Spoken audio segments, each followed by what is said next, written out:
For more on all this, let's bring in Peter Schweizer, president of the Government Accountability Institute and author of the new book, Blood Money, Why the Powerful Turn a Blind Eye While China Kills Americans. Peter, thank you for being here. All right, so the Democrats saying he debunked every single email and text and financial evidence that we have. What about one simple question that I don't think that they've ever bothered to answer, either Hunter or James, which is why were foreign government-related companies willing to give you millions of dollars? What did you do for those companies, right?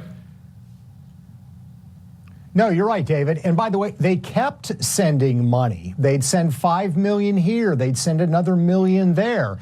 And what Hunter Biden wants you to believe is they got nothing in return, but they kept sending money. That's laughable. There's no legitimate business purpose that he provided for this. There was no product. They brought no capital to the table. So it's really a farce. And that's, I think, the bottom line. Are we really at the point in America where we're going to say that the first family of the United States, or in this case at the time, the second family of the United States, can accept tens of millions of dollars from foreign adversaries, and it's not a problem? Yeah, I mean, if and, that's the new rule, possibly affect we have got deep affect foreign policy that might relate to some of the money that's coming into the family. But I just want to go over some of the emails, texts, and money transfers that the Democrats say totally exonerated Hunter Biden.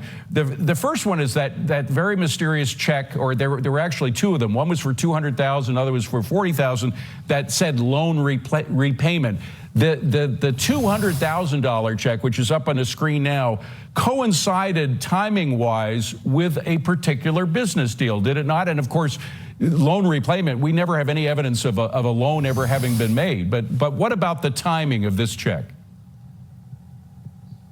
Yeah, no, that's exactly right. You see money dispersed to Hunter Biden involving a Chinese deal, for example, and then the money gets passed around to the family. The family members aren't performing any services for these Chinese companies, so it's absurd to suggest otherwise. And look, the bottom line we have got to remember, and I think Republicans have to be reminded of this, America's bribery laws are very, very clear. It does not matter if Joe Biden got a dime. If your family gets paid and you perform policy actions in return for those funds, it is bribery every bit as much as if you get the money yourself. Yeah, and that's the key thing here. So it doesn't matter if Joe Biden got money. I want to talk about that WhatsApp text as well from Hunter Biden, in which he said, essentially, I'm paraphrasing, but he said, my father is right here. He was talking to one of his Chinese business partners, said, my father's going to be very upset if you don't send me that check. Now, we don't know specifically whether his father was right there. There are ways to track where cell phones are, whether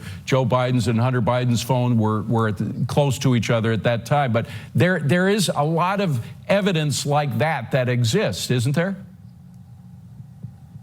Yeah, there's not one example, there's not two examples, there's numerous examples. And we know, of course, that Joe Biden would take phone calls from Hunter Biden and talk to business associates to sort of show the flag. So who do you want to believe? Hunter Biden trying to spin a couple of these instances over the overwhelming accumulation of information? Right. Since when did Hunter Biden become a credible witness on this stuff?